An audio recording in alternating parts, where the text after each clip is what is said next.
नमस्कार, स्वागत है आप सभी का। मैं हूं आपके साथ श्रवण तंबोले। जुर्म से भीगा दिन, खौफ में लिपटी रात। अपराध की दुनिया में कहीं भरोसे का हुआ खून तो कहीं हुआ रिश्तों का कत्ल।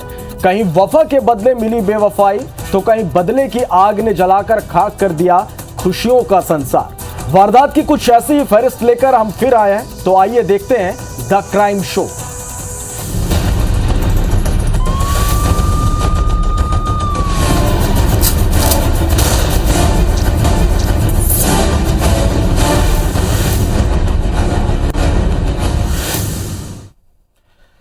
किस्मत ने लकीर ऐसी खींची कि उसके माथे का सिंदूर मिट गया।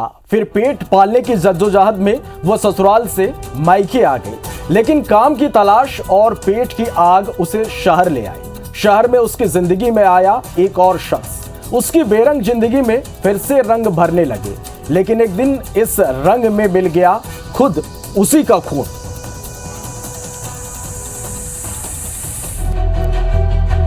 जनवरी 2022 रायगढ़ जिले का भूपदेवपुर इलाका चार भाठा में मिली महिला की लाश। लाश पर नहीं था कोई कपड़ा। नग्न लाश की गुत्थी में उलझी पुलिस। रायगढ़ जिले की पुलिस को सुबह सुबह यह सूचना मिली कि भूपदेवपुर इलाके के चार भाठा गांव में एक महिला की नग्न अवस्था में लाश मिली है। सूचना मिलते ही पुलिस मौके पर पहुंची। पहली नजर में ही साफ था कि यह मामला हत्या का है। महिला के गले में धारदार हथियार से वार कर हत्या की गई थी। पुलिस ने पंचनामा के बाद शव को कब्जे में लिया, लेकिन शव के पास ऐसा कुछ भी नहीं था। जो रायगढ़ और खरसिया जो हाईवे है उसके 100 मीटर दूरी पे एक युवती की जो महिला की लाश है वो छत विक्षत हालत में पड़ी हुई है। उसके शरीर पे कपड़े नहीं हैं। इस सूचना पर भूपदेवपुर की पुलिस और एसडीओपी खरसिया इसकी टीम वहां पहुंची। घटना स्थल पर बिना कपड़ों की पड़ी लाश, कपड़ों को जलाने के निशान और राख। मौका वारदात से कुछ दूर पड़ा था ट्रेन का एक टिकट, लिहाजा उसकी शिनाख्त काफी मुश्किल थी। लेकिन मृतका के हाथ में गोदना से कुछ लिखा था और घटना स्थल से जो ट्रेन का टिकट मिला वो ओडिशा का था। बस पुलिस की तफ्तीश में यही क्लू मृतका की पहचान और कातिल तक पहुंचने का बड़ा जरिया बना। पुलिस को यह पता चल गया कि मृतका का नाम बसंती भरा सागर है। वो ओडिशा के बेल पहाड़ की रहने वाली थी और पति की मौत के बाद चार भाठा आकर TKL कंपनी में काम करती थी, जहां उसकी पहचान उसी कंपनी में काम करने वाले फत्तेलाल से हुई। बसंती और फत्तेलाल के बीच करीब 2 सालों से प्रेम संबंध था। बसंती फत्तेलाल पर शादी के लिए दबाव बनाती थी और पैसों की डिमांड भी करती थी। 12 जनवरी को भी बसंती भूपदेवपुर पहुंची और उसने फत्तेलाल को कॉल किया। उसने कहा कि या तो उसे अपने घर ले जाए, नहीं तो वो उसे बदनाम कर देगी। नाजायज रिश्तों के जाल में फंसे फत्तेलाल को तब कुछ नहीं सूझा। तब उसने एक ऐसा फैसला लिया जिसने पहली जिंदगी को हमेशा के लिए खत्म कर दी, तो दूसरी जिंदगी को हमेशा के लिए सलाखों के पीछे पहुंचा दिया।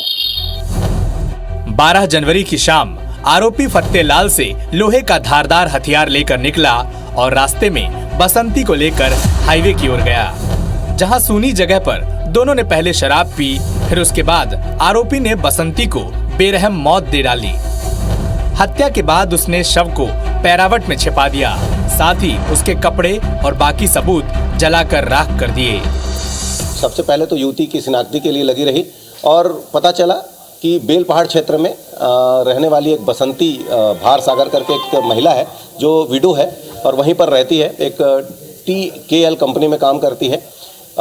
वहाँ के लोगों से पूछताछ करने पर पता चला कि इसका एक परिचित है फत्तेलाल करके, इसके साथ इसके संबंध है और बहुत ही गहरा इनका संबंध है। इस आधार पर फत्तेलाल की खोजबीन की गई। पुलिस ने आरोपी फत्तेलाल को हिरासत में लेकर पूछताछ शुरू की तो उसने अपना जुर्म कबूल कर लिया। पुलिस ने उसके कब्जे से हत्या के सारे सबूत और हथियार जब्त कर लिए हैं। आरोपी के खिलाफ मर्डर का केस रजिस्टर कर सलाखों के पीछे भेज दिया गया है। और जो महिला है उसको शादी करने के लिए लगातार प्रेशर बना रही थी और बार बार पैसे मांग रही थी और इस आधार पर इस फतेलाल ने उसका मर्डर करने का सोचा। लोहे का एक गत्ता लाया हुआ था जिससे वो उसका हत्या कर सके और उसी को निकालकर उसके गले पर ताबड़तोड़ उसने वार किया। वहीं पर महिला की मृत्यु हुई है। उसके सभी कपड़ों को जला दिया गया, उसके बैग को जला दिया गया मृतिका के, और उसके मोबाइल को तोड़कर उसने फेंक दिया है। घटना में प्रयुक्त मोटरसाइकिल और लोहे का गत्ता, ये दोनों को जब्ती किया गया है और इसको गिरफ्तार करके न्यायिक रिमांड पे आज भेजा जा रहा है। मांग का सिंदूर उजड़ने के बाद उसने फिर से घर बसाने का ख्वाब देखा था, लेकिन उसे मालूम नहीं था कि ख्वाबों के साथ उसका भी खून उसकी मोहब्बत के हाथों होने वाला है। आंखों से काजल और हाथों से चूड़ियां उतरने के बाद बसंती ने अपने जीवन में फिर से बसंत भरनी चाहिए। इसके लिए उसने उड़ीसा से छत्तीसगढ़ तक का सफर किया। छत्तीसगढ़ आकर उसने फतेहलाल का हाथ थामा, लेकिन फतेहलाल ने कभी बसंती से कोई रिश्ता जोड़ना ही नहीं चाहा। उसका इरादा तो बसंती के जिस्म से खेलने का था। प्यार की डोर में बंधी बसंती को कभी इस बात का इल्म ही नहीं था कि वो जिसके प्यार में डूब रही है वही आशिक एक दिन उसका गला रेत देगा। तो रायगढ़ में तो आशिक ने गला रेत दिया, लेकिन जुर्म की अगली कहानी कुछ ऐसी है जिसमें खून से हाथ रंगने वाला भी अपना ही खून था। मुंगेली जिले के लोरमी इलाके में एक ऐसी वारदात हुई जिसका खुलासा हुआ तो खुद पुलिस के भी होश उड़ गए। देखिए आप भी कि कैसे एक बुजुर्ग के सामने उसका सुहाग उजाड़ दिया गया।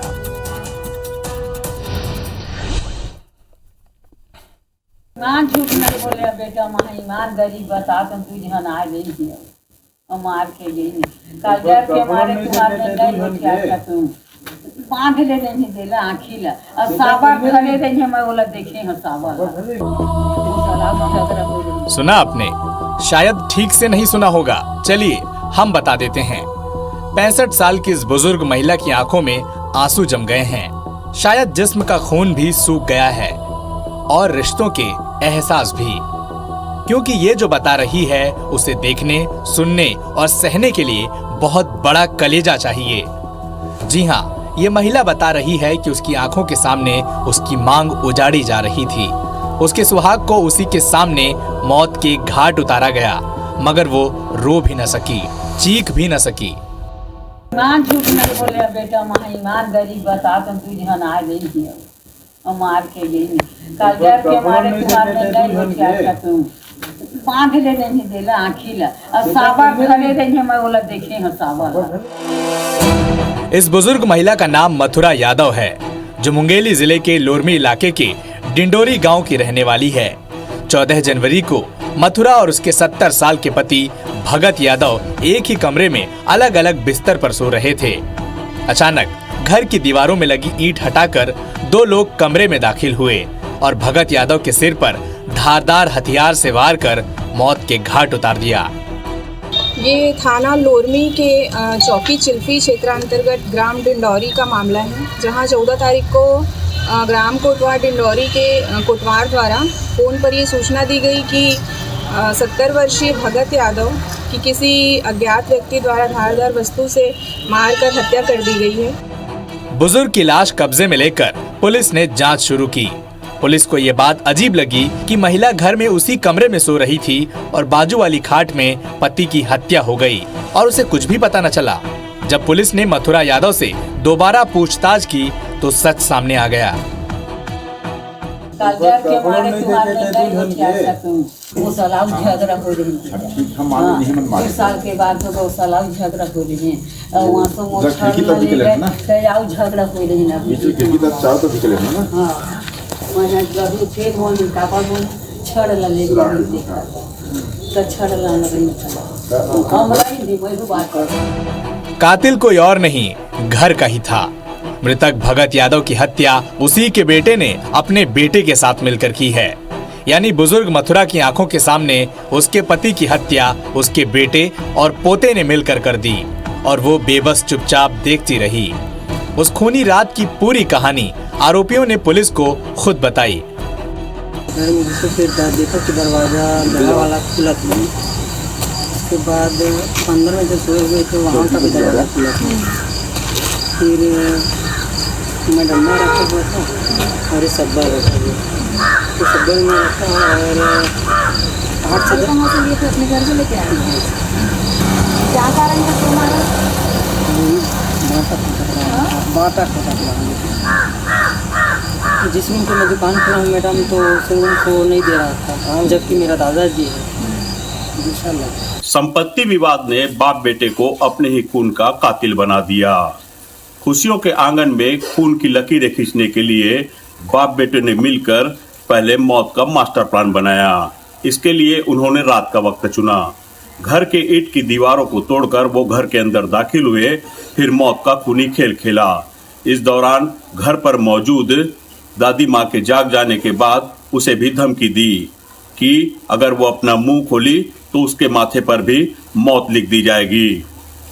वारदात को अंजाम देने के बाद मौके से फरार होते हुए आरोपियों ने घर के रोशनदान को तोड़ दिया ताकि पुलिस को गुमराह कर सके और पुलिस ये समझे कि कातिल कोई बाहरी है। चिल्फी पुलिस ने धारा 302 के तहत एफआईआर दर्ज करते हुए आरोपी बाप बेटे को गिरफ्तार कर लिया है और उनसे वारदात में इस्तेमाल हथियार बरामद करते हुए जेल भेज दिया है। आरोपियों को उनके ग्राम से गिरफ्तार किया गया।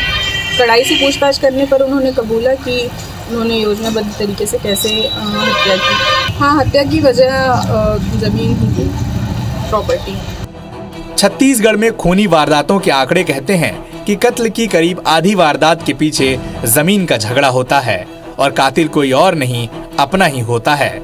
इसी फहरिस्त में शामिल हो गई भगत यादव की मौत की खूनी दास्तां। सौरभ दुबे, IBC 24, लोरमी। इंदौर में इंसानियत को तार तार करने वाली खबर सामने आई, जहां एक पति ने अपनी पत्नी पर जुल्मों की इंतहा कर दी, हैवानियत की सारी हदें पार कर दी। वो अपनी पत्नी को पीटता, सिगरेट से दागता और तो और उसने अपने दोस्तों से अपने ही पत्नी का गैंगरेप कराया। दिल दहला देने वाली इस खबर ने मध्य प्रदेश से लेकर छत्तीसगढ़ तक सनसनी फैला दी। देखिए कि हैवान पति के फार्म हाउस के अंदर की काली करतूत।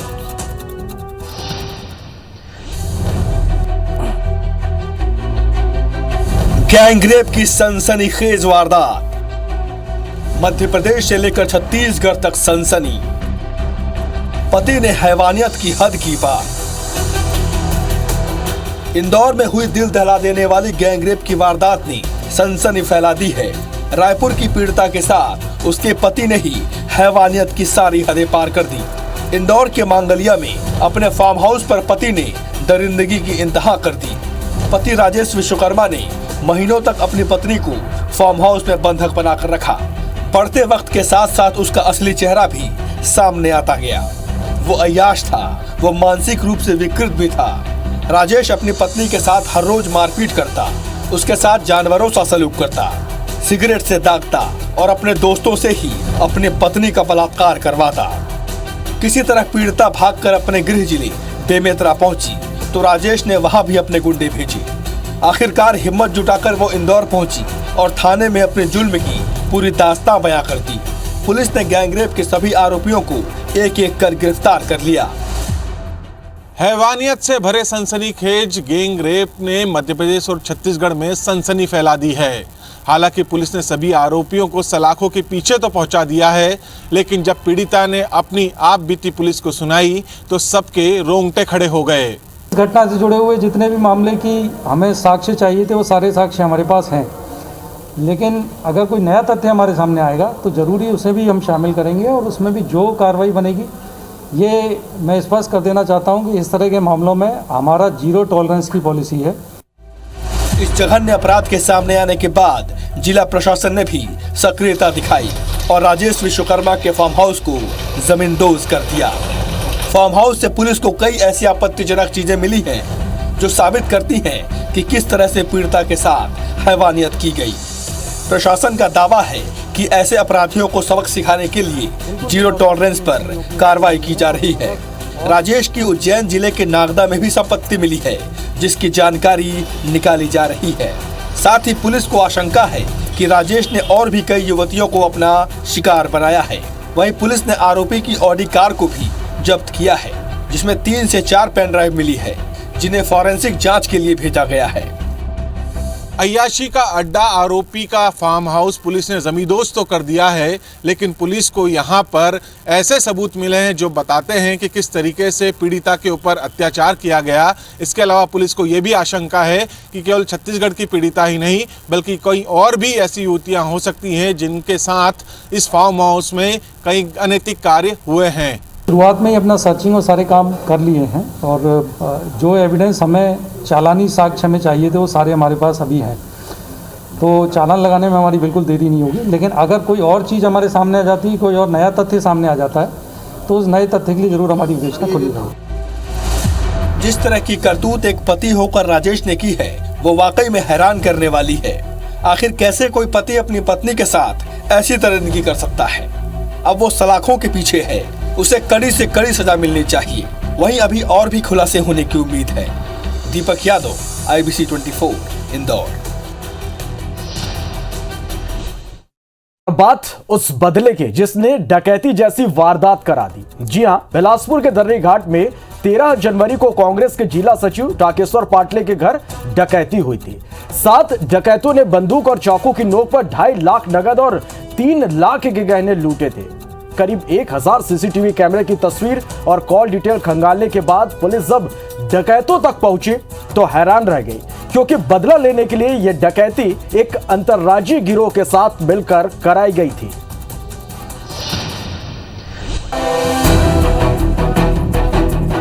ये तस्वीरें 13 जनवरी की है, जब बिलासपुर से लगे दर्री घाट गांव में रहने वाले जिला कांग्रेस कमेटी के सचिव टाकेश्वर पाटले के घर सशस्त्र डकैती हुई थी। पुलिस टीम डॉग स्क्वाड और फॉरेंसिक एक्सपर्ट्स के साथ मौके पर पहुंची।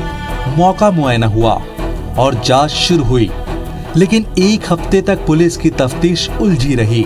उसे मामले में कोई भी सुराग नहीं मिल रहा था।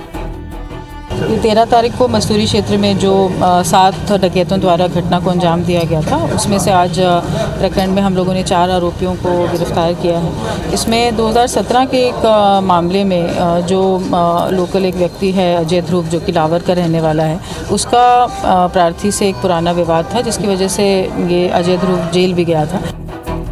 पुलिस की जांच में देरी हुई तो कांग्रेस नेता टाकेश्वर पाटले ने सब्र खो दिया और अपने ही पार्टी के लोगों पर डकैती कराने का सनसनीखेज आरोप लगा दिया। लेकिन इन सब से अलग बिलासपुर पुलिस की टीम सीसीटीवी फुटेज और कॉल डिटेल के आधार पर मस्तूरी के पास लावर गांव में रहने वाले अजय ध्रुव तक पहुंच गई और डकैती का राजफाश हो गया। जेल में ही इसकी मुलाकात एक मास्टरमाइंड से हुई, रमज़ान, जो कि एक प्रोफेशनल क्रिमिनल है और उस समय हत्या के प्रकरण में ये अंदर था। जेल से रिहा होने के बाद रमज़ान और अजय पुनः मिले और क्योंकि अजय को ये जानकारी थी कि प्रार्थी के पास थोड़ा बहुत ज़मीन सौदे का कुछ पैसा रहता है, तो उसको एक टारगेट बनाया। पुलिस के मुताबिक नेता टाकेश्वर पाटले ने अजय ध्रुव को उसके माता पिता के साथ 2017 में किसी केस में जेल भिजवाया था। इसी का बदला लेने के लिए अजय ध्रुव ने जेल के भीतर ही हत्या और डकैती के कुछ आरोपियों के साथ मिलकर वारदात की साजिश रची। जेल से बाहर आते ही अजय ध्रुव जेल में मिले दोस्त रमजान के साथ मिलकर रायगढ़ पहुंचा और ओडिशा के बदमाशों के साथ मिलकर पूरी प्लानिंग से इस वारदात को अंजाम दिया। बेसिकली एक इंटरस्टेट गैंग है जिसमें कि 3 लोग उड़ीसा से आए थे, जिनके पास जो अपना कट्टा और पिस्टल साथ में लेके आए थे, और बाकी के लोग जो थे 2 लोग इसमें घटना में जो थे वो छत्तीसगढ़ के ही थे। तो इस तरीके से ये एक इंटरस्टेट गिरोह के द्वारा इस पूरे प्रकरण को अंजाम दिया गया। पुलिस ने इनको 4 लोगों को आज गिरफ्तार किया है। 6 लोगों की हमें अभी भी तलाश है। आरोपियों तक पहुंचने के लिए पुलिस ने बिलासपुर, जांजगीर, रायगढ़ और ओडिशा के करीब 1000 से ज्यादा सीसीटीवी फुटेज खंगाले। 10 टीमों की लंबी तफ्तीश के बाद वे इन डकैतों तक पहुंचे, जिनके पास से 5 मोबाइल, 1 कट्टा, 1 पिस्तल और 5000 रुपए नगद जब्त किया गया। जितेंद्र थवाई, IBC 24, बिलासपुर। तो क्राइम का शो अभी जारी है, लेकिन वक्त एक और छोटे से ब्रेक का है और ब्रेक के उस पार आपको बताएंगे कि बेटी के आबरू लूटने वाले दरिंदे को बाप ने कोर्ट परिसर में कैसे गोली मारी।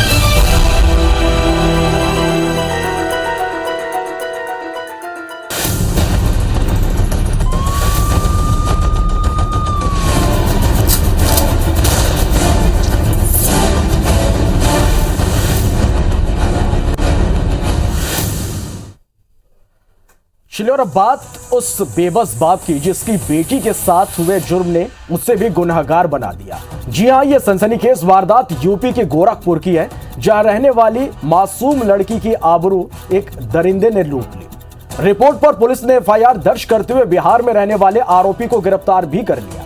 लेकिन जब आरोपी अपनी पहली पेशी पर अदालत पहुंचा तो कोर्ट परिसर में ही पीड़ित लड़की के पिता ने गोली मारकर उसे मौत के घाट उतार दिया।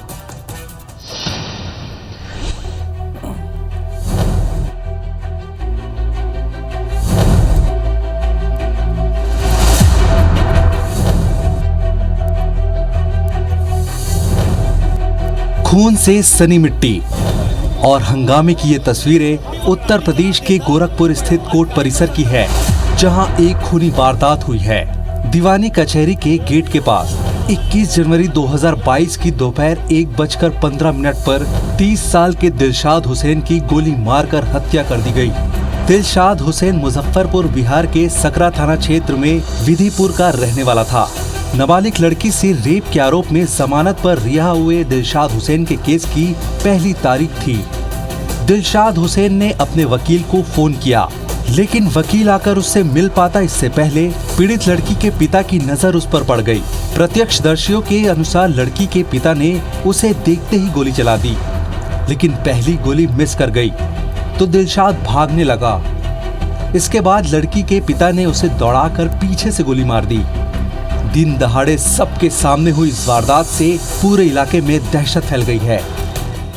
यहाँ एक व्यक्ति था, आ रहा था, आगे पीछे से एक आदमी आया, गोली मार दिया, मास्क लगाया हुआ था और मार के 2 गोली हमारे स्टैंड परिसर से भाग रहा था।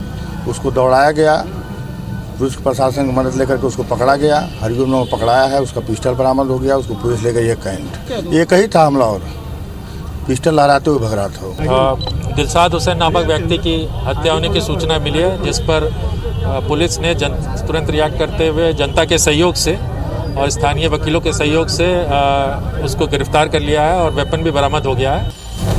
घटना की सूचना पर ADG zone Akhil Kumar, DIG Ravindra Gaur, SSP doctor Vipin Tanda समेत तमाम अफसर पहुंच गए। पुलिस के मुताबिक आरोपी गोरखपुर के ही बढ़लगंज इलाके का रहने वाला है, जिसे मौके पर मौजूद लोगों ने दौड़ाकर पकड़ लिया। पुलिस के मुताबिक दिलशाद हुसैन के खिलाफ बढ़लगंज थाने में पास्को एक्ट का मुकदमा दर्ज किया गया है। अभियुक्त थे, इनका मुकदमा पास्को 4 कोर्ट में चल रहा था, एडीजे पास्को 4 के कोर्ट में, और एविडेंस गवाही के प्रोसेस में चल रहा था। और ये मुजफ्फरपुर के रहने वाले थे, दिलशाद हुसैन इनका नाम था। अभियुक्त जो गिरफ्तार हुआ है उसने अपना इकबालिया जुर्म भी कर लिया है। दिलशाद हुसैन एक पॉक्सो के केस में मुलजिम था और उसी में पैरवी में दोनों पक्ष आए थे। उसी को बात लेकर उसी रंजिश में प्रथम दृष्टया पता लगा है कि हत्या हुई है। अभी बॉडी को पोस्टमार्टम और अग्रिम कार्रवाई के लिए भेजी गई है। कोर्ट परिसर में दिन दहाड़े हुई खूनी वारदात के बाद गुस्साए वकीलों ने पुलिस के खिलाफ नारेबाजी की और न्यायालय परिसर की सुरक्षा को लेकर अधिवक्ताओं ने सवाल उठाए। बार एसोसिएशन ने भी घटना की निंदा की।